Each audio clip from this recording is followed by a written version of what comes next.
অনুষ্কা এই হাত ঝুঁকিয়ে দিস তুই। তোমার আমার হাত সেম জায়গায়। স্যার প্লিজ খেয়ে বলবেন কেমন হয়েছে। সবাই তোমরা খেতে বসো। তুমি কেক খাইয়েছো না কেকটা ভরে গেছে। আপনি আর খাবো এটা।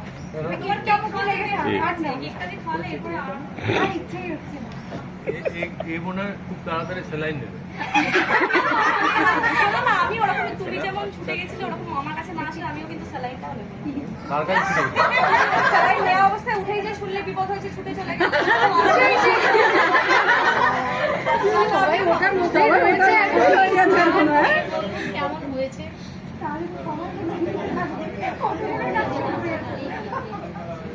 স্যারের পোস্তবাটা মনে ওপরেই রেখে দিয়ে পোস্তবাটা উপরেই হয়ে গেছে।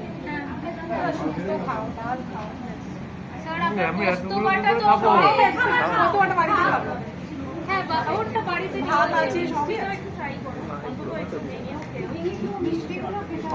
তো আইবুড়ো ভাতই তো দেখছি আমরা জিতু সামনেই, তাহলে আইবুড়ো ভাত জিতু মানে ফ্রেন্ড একটু চালিয়ে দিলে হয়তো কারেন্ট নেই। জিতু তার মানে আইবুড়ো ভাতের খাওয়াটা আজকে হয়ে গেল আবার জিতু ধাক্কা দিস না দিদি, আপনারা ধাক্কা দেবেন না, আপনারা আমাদেরকে নিউজের জন্য ছবিটা করতে দিন। সবচেয়ে ফেভারিট কোনটা? অ্যাভোকাডো মানে তোমার বয়সের থেকে বেশি আইছে। সবথেকে ফেভারিট কোনটা? খাওয়ার জায়গায় জিতু এখন প্রাপ্তবয়স্ক। আরে সবই খাবার কি আর হ্যাঁ চলো চলো চলো চলো ওকে।